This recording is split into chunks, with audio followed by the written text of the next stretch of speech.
top button. There you go. You got it. Hello and welcome to Beaverdale Books. Thanks so much for coming out on this chilly night. Before we begin, I do the marketing here, so I always have to do a couple of little advertisements. So next Thursday, February 5th, we have Ellie Rocher here.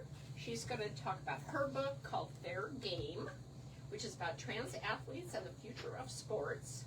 And then on Friday, February 6th at 6:30, Jarrett DePere will share his graphic novel, Wake Now in the Fire. And you can find all the details on our website, or you can pick up an event listing at the cash register. So now, on to the program. Readers young and older will find some of themselves in Teddy's story. One only has to read with the eyes of the heart and have the courage and hope to be transformed into a more complete self. In the transformation, there is always a blessing. Wayne Clark is a retired United Methodist minister and therapist, and he wrote his first Christmas storybook in 1977, followed by stories every year since. He folds messages for both children and adults into every story. So join me in a warm welcome for Wayne Clark. Thank you, Jan.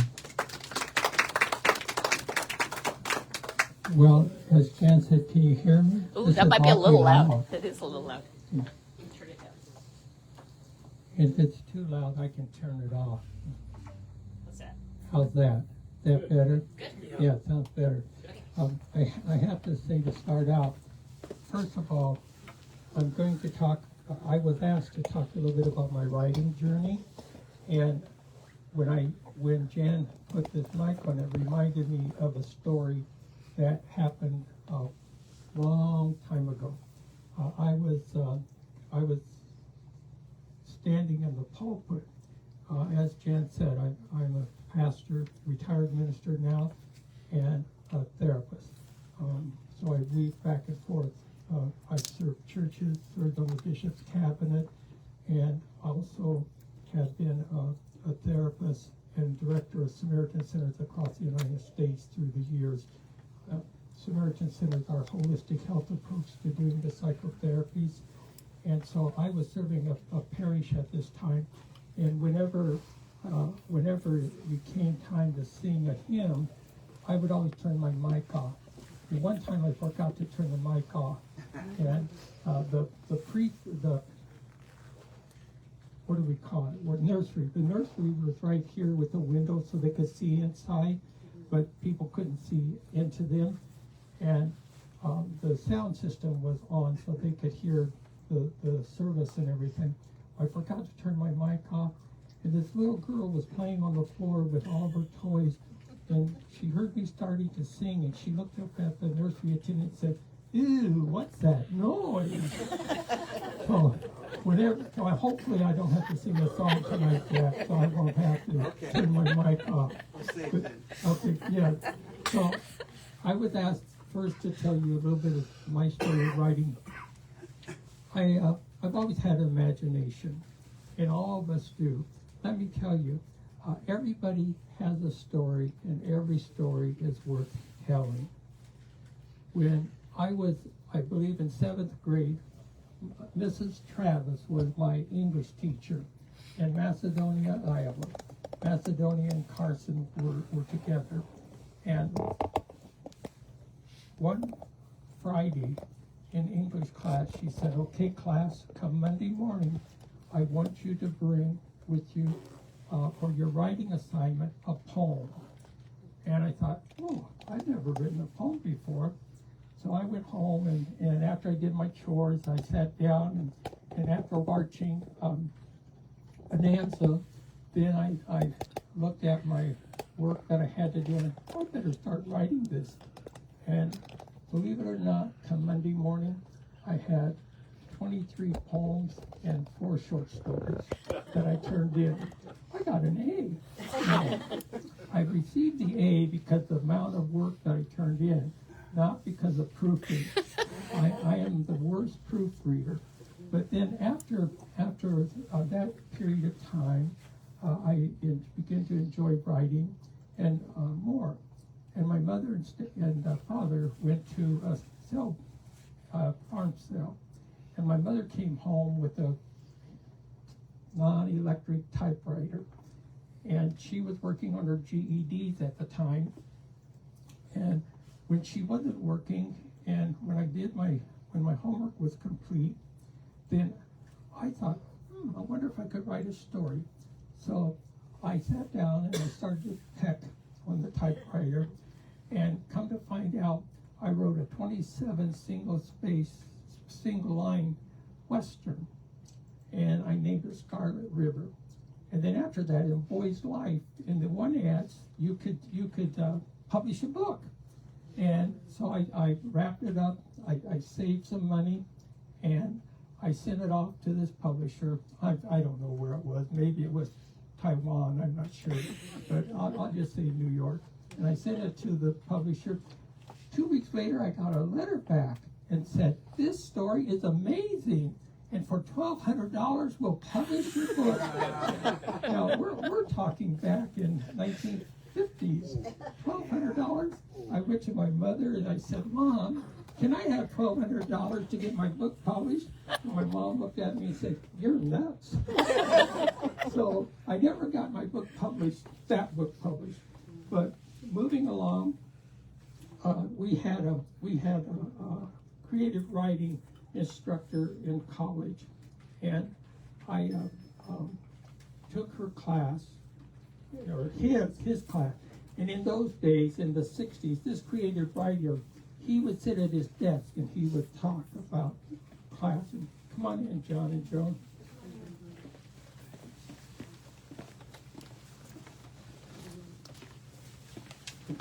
Lunch on?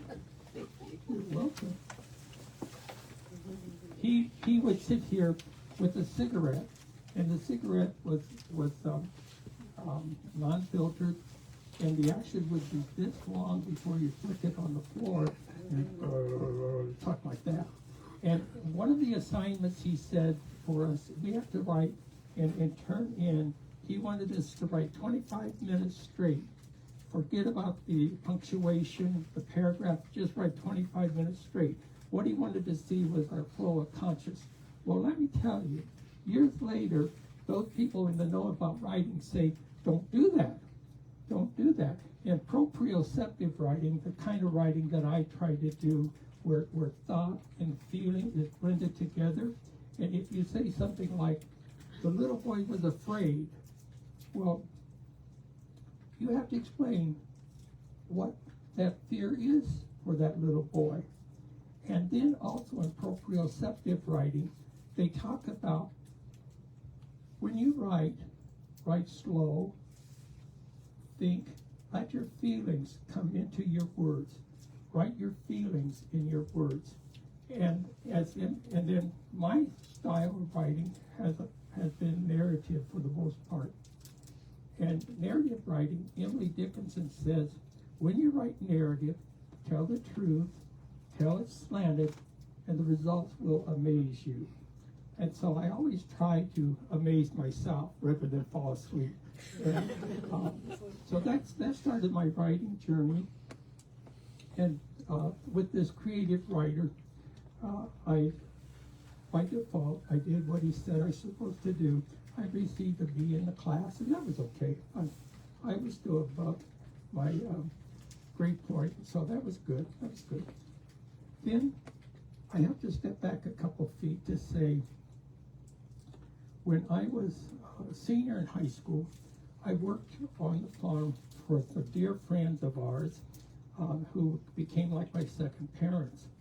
And I wrote a poem for the lady, and they had guests. This gentleman was, you might say, promoting a person that they knew who was an artist who came to paint some of their horses. And he was with her, and he was director of marketing for AMT. AMT, they made cars, model cars that kids put together. But what he did is he got a contract with Hollywood to make some of the cars on television shows, like Get Smart, and shows Man from Uncle was another one. And when I met him, my friend, I'll just call her by her first name, Levila, said, hey, I want to show you something. Our neighbor, he's working, in fact, he's out in the hayfield now, and he likes to write. And I thought you might like to read one of his poems. And this gentleman read one of the poems that I wrote, and he said, well, I'd like to read him. So they came out in the hayfield and got me and took me in to the house, and Levila served us some cookies and coffee. I drink coffee. I've been drinking coffee since I was 3 years old. And we sat and talked. We talked through supper. We talked to about 9 o'clock at night about writing. And as it turned out, to move this story along, as it turned out, this friend of mine won the contract for his company, A&T, to make all the models for Star Trek. And he became a personal friend of Gene Roddenberry's, and people on the show, Herb Solow, who was one of the producers.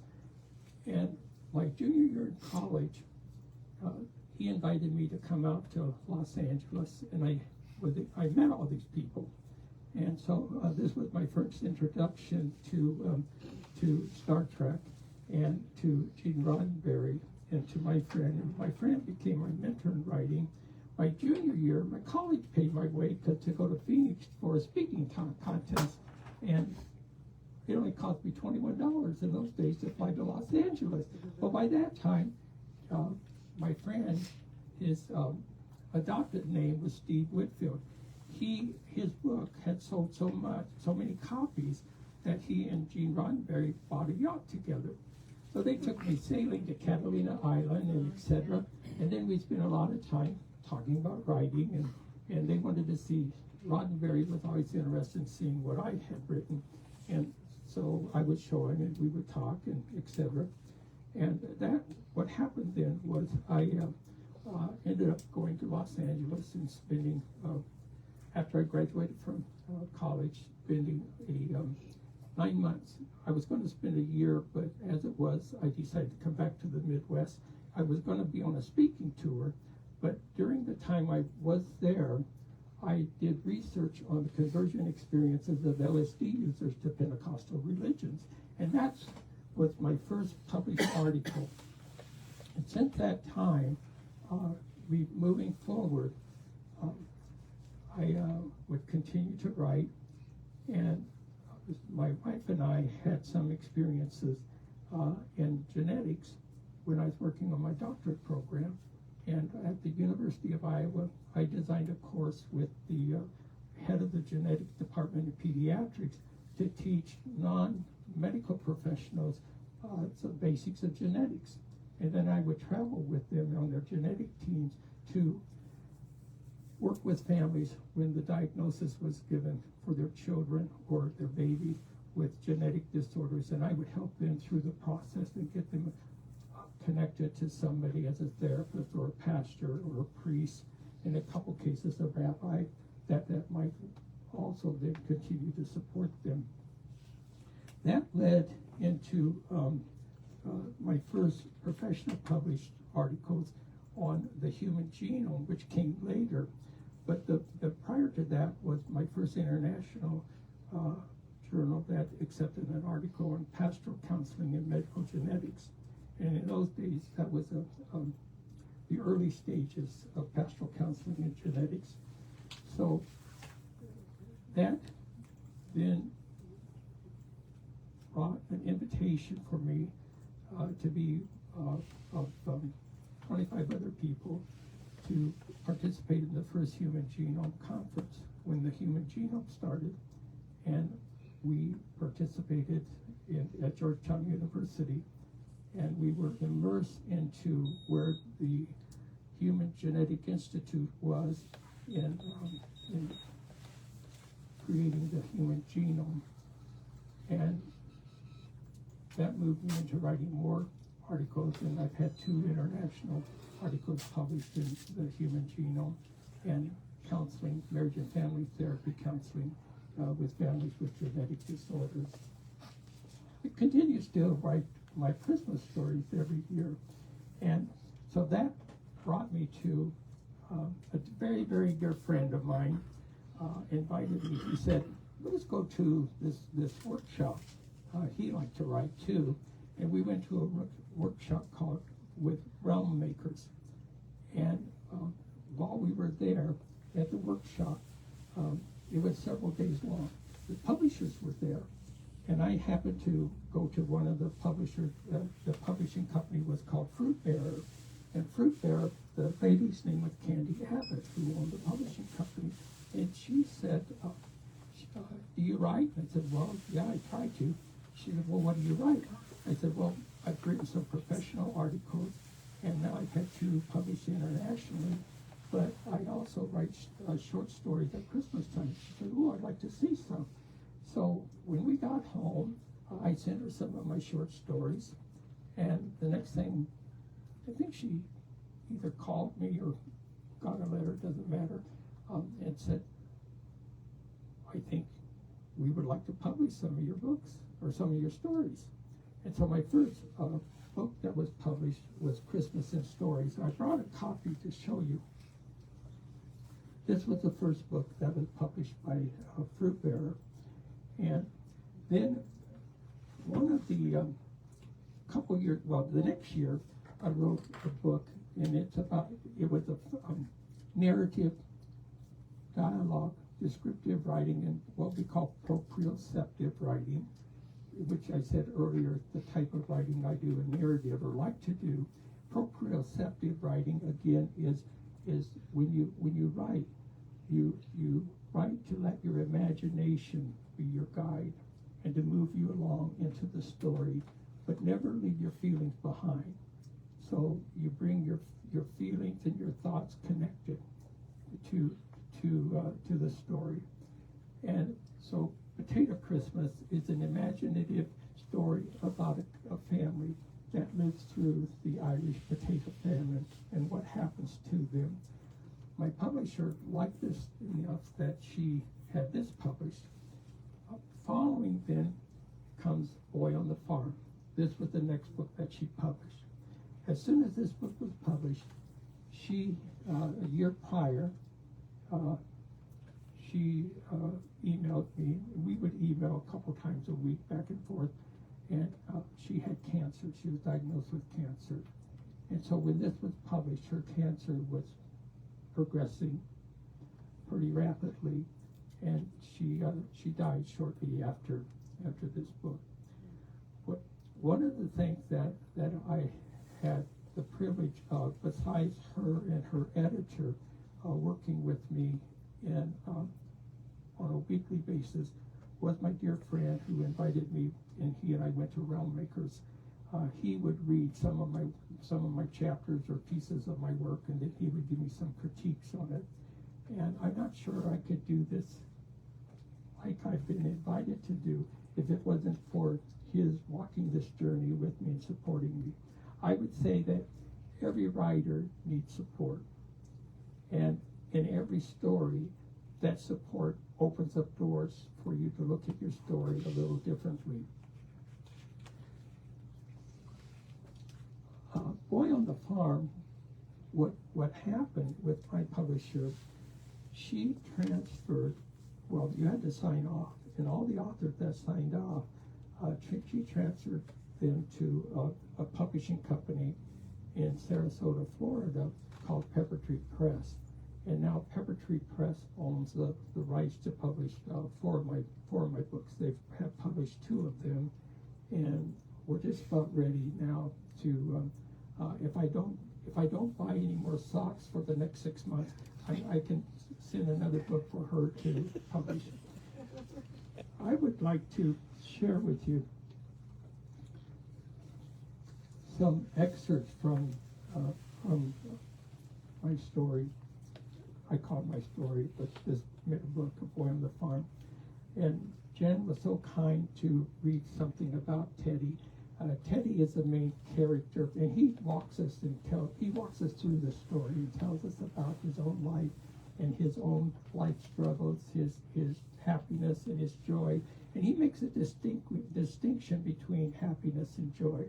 Happiness, he this isn't his idea, but it comes out of his mouth in a different way. Happiness comes and goes. You can be happy that you are having a birthday party, but you really have joy that lingers longer when your special friend comes to that party. Happiness is fleeting. Joy lasts a long time and is inscribed into your memory. So in starting this, Teddy's going to tell us, he's going to introduce us to his world and how he begins to see things.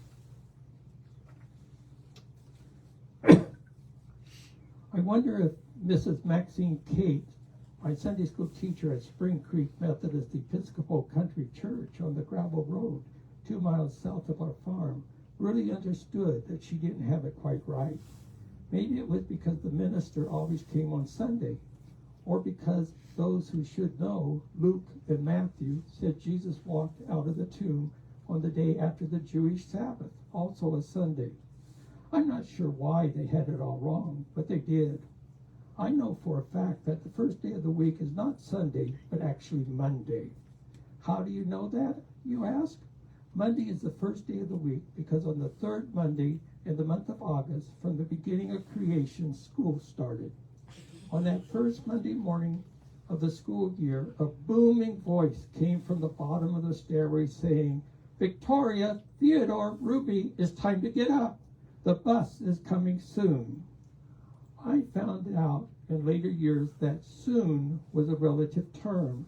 However, when you're 8 years old, you heard the voice as a commanding one, the kind of voice I now imagine a drill sergeant uses on the recruits their first day in the Army, or a football coach uses in the locker room at halftime when the team is 6 points behind.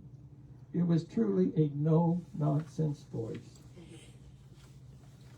So Teddy begins his story and begins to share with us what it's like, what the trials and tribulations, the happiness and joy of a young boy growing up on a farm is like. Now, one of the trials of this young boy is his relationship to his father. Now, you and I know in psychotherapy, in psychology, in psychiatry, there's always that little piece from the Freudian slip of the conflicts between father and son, mother and daughter. I'm not sure Teddy was aware of any of that, but I do know that Terry had some struggles with his father. And this is something that we have to read to understand. On this particular evening, when my third grade homework was done, I sat at the table for a few minutes. I stared at the front page of the World Herald, imagining a conversation with my father that would go something like this. "So you have Mrs. Jefferson this year," my father would ask. "Yes, I do. I think I like her," I would answer. "Oh, good. Her husband farms on the other side of town, but his mother and father still live on the farm, so he and Mrs. Jefferson live in town." In that short imaginary conversation, my father would have told me more about Mrs. Jefferson than I ever knew before. "Live in town? Wow," I would say in a high-pitched, excited voice. "Can I have a horse?" I would ask out of the blue, but with the same enthusiasm. In my imaginary conversation, my father didn't answer me. Going on in Terry's life journey, we come to a place where he has some conversation and an unwanted circumstances puts him in a place of interacting with cows. And in this interaction, it rubs his conscience. And so there's an incident that happens earlier, first at the fire station where he's a Cub Scout. His mother happens to be a Cub Scout leader. And the incident that happens, Teddy is fearful that his father might be angry with him. So he asks his mother not to tell his father. And I'm not going to tell you what she says. You have to read the book to find out. But they come home, and Teddy is off to do his chores. My footsteps met the mud beneath me as I practically slid between two strands of barbed wire into the pasture and started to run toward the cows. I was in a hurry, even though I had been told time and again not to be in a rush when I brought the cows home. Maybe it was because my mother said, "It's late, your father will want to start milking." Maybe it was because I had some sentences to write for English class tomorrow. Maybe the real reason was the darkness that was creeping down the hill with me, and at the same time waiting for me across the pasture's barbed wire. Whatever the reason, I was in a hurry. At my age, when you're doing something your conscience says is wrong or not the right way, you have to pretend that you don't hear your conscience. So you can convince yourself what you are doing is right.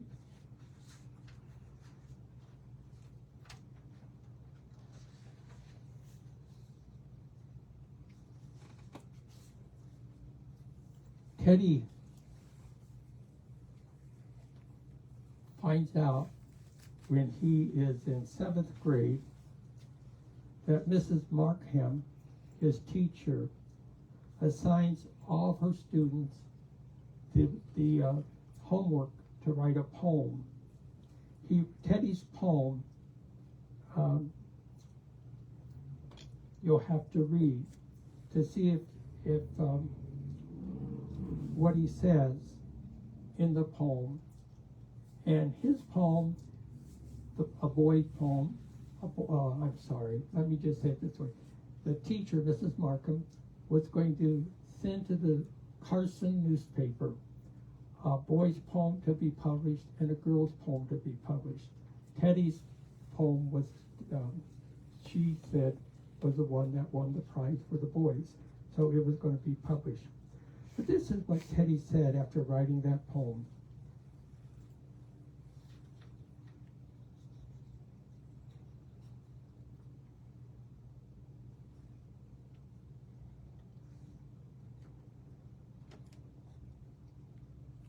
This was jumping now back before he turned in his homework. After I was done writing, I ate my ice cream and watched a scary movie on TV. And then the news came on, and I found myself so tired that I decided to go to bed. I'll tell you, writing is a tiring business. Writing isn't tiring in the way you feel after you finish your chores or have cleaned out the hog house. Writing is a different kind of tired. It is a brain tired. And I think that is even more tiring than any chore I have had to do in my lifetime. My brain was still writing poems after I said my prayers. My poem on freedom won the contest for boys. Several days after we turned in our assignments, Mrs. Markham called me to her desk before the last bell rang and told me, "Teddy, I'm really surprised. You put a lot of effort into this assignment. My goodness, my goodness."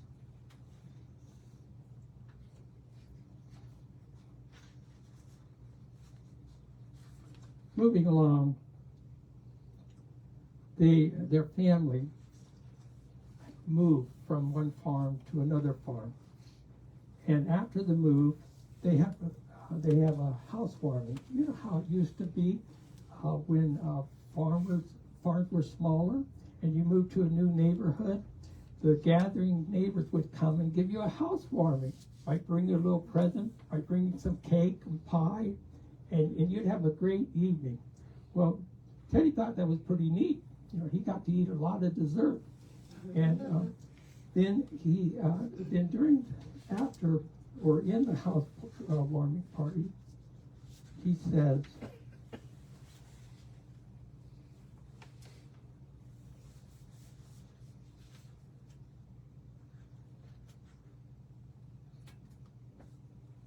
here, I have to find my place. I told you a little bit about the Madisons. When they came to our housewarming right after we moved in, Charlie and Patricia Madison are the people who have the big horses called Belgians. Whenever we have driven by their place, even before being their neighbors, I have wondered what it would be like to live at Happy M Ranch, the name of their farm. I'm not sure why they call it a ranch. The only ranch I have ever seen or heard of is the one that I saw on the Roy Rogers show. Mrs. Madison came to pick me up right after lunch. Since it was raining, I ran out to meet her after saying goodbye to my mom and dad. I didn't tell my sisters goodbye because they heard me tell it to my mom and dad, and I thought that would be enough. I didn't want it to sound like I was rubbing in the fact that I got to go to the Madisons and they didn't. I'm not sure how the afternoon went for my mom or father, but I bet I had more fun. Mrs. Madison told me about their family and how they started to race horses. She told me about parades where the Belgians pulled their show wagon carrying signs on both sides advertising for their sponsors. The sponsor might be a feed company, insurance company, or maybe even a grocery store. I asked her if they ever carried a sign advertising a school or a church. Mrs. Madison hesitated only a second and then said, "No, Teddy, but that would be a very good idea. I will tell Mr. Madison that you came up with that idea." She also told me about country and county and state fairs where they show their horses in competition for trophies and ribbons. It didn't take me long to learn how to polish the brass or clean the harness. About 3 p.m, Mrs. Madison said, "Teddy, I'm going into the house to turn the page. No. To fix a little lunch for us. Charlie will be driving in shortly, and we all can have a little snack. Then we can finish our work." "A snack? That's great. I like snacks," I said enthusiastically while thinking to myself, I must be doing a pretty good job for Mrs. Madison, or she wouldn't be serving me a snack. As if on cue, Mr. Madison drove up the lane while we were walking to the house. I enjoyed our visit while he ate sandwiches and cookies. I asked a lot of questions about the horses. The rest of the afternoon went by quickly before she took me home. Mrs. Madison gave me a $5 bill. I tried to resist the money, but she said, "Teddy, you did a very good job. You deserve it." So I took it with a big smile and said, "Thank you." I'm jumping through the pages so that you get an idea of how Teddy moves, not only through chronological age, but through his imagination and through his bringing his imagination into his thinking. And what becomes real for him more and more is his relationship with people and his feelings about how these relationships affect him and his sense of maturing. The last one I'm going to read comes from chapter 14. It's titled "A Time to Change." There was an accident, and Teddy is on the backside of recuperating from an accident. He uses his crutches to go up and down the stairs in their house. The 8th grade graduation is coming, fastly approaching, and his mother has volunteered to be one of the chaperones at the 8th grade graduation. He picks up, or Teddy overhears his mother talking on the phone to the lady that she is going to work with as the other chaperone.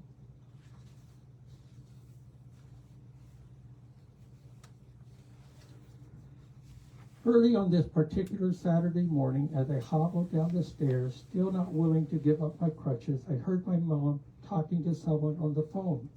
"Why, yes, Jean, I would be happy to help chaperone Mary Bell's party." "No, she doesn't really need to send Teddy an invitation. He will be there." Now, this is before the graduation party. There's going to be a party, and this lady has invited Teddy to come. "I will be where?" "When? Mary Bell, the girl who sits across from me in almost every junior high class." Why is she having a party? All these thoughts were swarming in my head as I carefully pulled a chair out at the kitchen table and sat down. When my mom hung the phone up, I was ready to fire away with many questions, but I had never had time because she started to talk as the phone hit the receiver. Teddy, Marybelle is having a graduation dance party, and her mother asked me to help her chaperone, and I said I would, and I heard you say, yes, Mom, I interrupted her, dreading what she would be saying next. And I told her you would be able to attend. My mom confidently finished her sentence. You didn't ask me, Mom, I said matter-of-factly. Teddy, there are some things a mother just answers for her children. She doesn't always have to ask them first. It is her right and responsibility, she informed me. By now, all I could do was utter, oh, because the whole dance thing was settled for me. Now, are you ready to hear the rest of the story? I have to hear what comes next by reading it. Cliffhanger. I hope.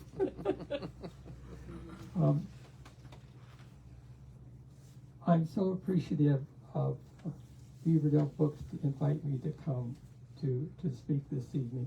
Actually, this is the largest audience I've ever spoke to as far as my books. At one time, I was given at a Hy-Vee grocery store when the Starbucks was in front of the store. They found a table. They put the table out there and said, "You could come and sell your books, Wayne." And, I mean, I only spent $3,071 drinking Starbucks coffee there, so they had to do something for me. And I've done a few other sales, but this is the first time I've been asked to come to a bookstore and to do a book talk. And I appreciate that very much, Jan. Thank you for coming. Well, you're welcome. Any questions? Any thoughts you have, Kevin? Was this book relative to your growing up? You know, so many people ask me that, and what I say is, when you write narrative, tell the truth, tell it slanted, and the results will dazzle you. It's true, if I had not the history that I had, I might not have the imagination that I do about it. But growing up in agrarian society, there's bits and pieces. And Kevin, there's a little bit of a writing experts, whoever they are, they get paid more than I do, but writing experts, some say, only write what you know. Others say, don't write what you know. Write something else. So I try to blend that and make a lot of nonsense out of it. And I think, Arnetta, did you have? Yeah, I know you're a retired minister. Where did that fit in with all your travels and to Los Angeles and all those places? Give me a hint. When did you become a minister? Well, I'll tell you what. What I used to say, and I still do if I'm invited, ever since, I was about 10 years old, and I'd be cleaning out a hog house, and the minister might drive in on the gravel road and drive to see my mother. Never saw my father, but my mother. And they'd have coffee. I think, wow, that'd be quite a life. I think I'd like to be a minister. All I know they do is work 1 hour on Sunday, and the rest of the time they drink coffee and eat cookies and cake with ladies in the church. Quite a job, and they get paid for it. So, first and foremost, I'm a United Methodist minister. I come out of a tradition. My grandparents were Seventh-day Adventists. I spent the year I lived in Los Angeles doing drug therapy and counseling in a Pentecostal coffee house. And I did group therapy in Santa Monica, California, in a halfway house that they had. I grew up German Lutheran in southwest Iowa. And when we moved from one farm, the church was in Shelby, Iowa. We moved from one farm to another, and half a mile down the road was a country Methodist Episcopal church. So overnight we became Methodist. And so I grew up being United Methodist, but I always knew I wanted to do more and to put more into my ministry. So I also then took pastoral counseling and psychotherapy and did advanced work. And then after I did my doctorate, I went to a 2-year program. We moved again to St. Louis, and I did a 2-year program in what's called ego-oriented psychoanalytic therapy, and practiced that at the same time serving churches. So I've always served churches, except for when we went to Louisville, Kentucky, where I was the clinical director for their seminary's marriage and family therapy and pastoral counseling program. So it's always been joined together. And Arminta, you know her, but I would never have been able to do all of that without the support of my wife. Other questions you have? Anything else? When's the next book come out? Well, actually, that's interesting. I'm on the 5th chapter. It's going to be a nonfiction book, as all my articles have been, but it's going to be a book on grief. And every chapter has a vignette about about an experience professionally that I worked with in either an individual or a family or a couple in a different grief experience. And this particular chapter is going to be on a family that were given several diagnoses of their children born with genetic disorders, and the affect it had and the grief experiences that they went through. And so that's a little telltale sign. Okay. The one before was a chapter on a young woman who died by suicide. So there'll be different, like I said, different kinds of grief experiences. Thank you for asking. John? I know you to be a good listener. How does that affect your writing? You hear a lot, and that gets moved into imagination and comes out in story. You know? And I like to hear people's stories. And some of the best stories you can hear are having coffee with friends. And Carol, you had your hand up? Okay, but I'll just share this in listening with John to finish, and I'll come to you. That's another story, John. When we lived on one farm, we were on a party run, and my grandmother lived in Nebraska. We lived in Iowa, and she spoke broken English, so her major predominant language was Romanian. And my mother, being the youngest child, knew more Romanian than any of her brothers and sisters did, because when they came to the United States, no, you don't use a foreign language. You learn English and do English. Well, my mother was in Avoca, Iowa at the grocery store getting groceries one afternoon, and one of her neighbors came up to her and started talking to her. And on farms, we used to have party lines. Sometimes in the cities, some of them did too. Yeah. But we had a party line, and my mom told this story years later. The neighbor said, "Margaret," after they were talking, "Margaret, your neighbors and I have a request." And my mom said, "Oh, really? What's that?" "Well, when you talk to your mother, will you please speak English so we can understand you?" Carol? Do you write every day? No. I don't write every day, but I write something several times a week.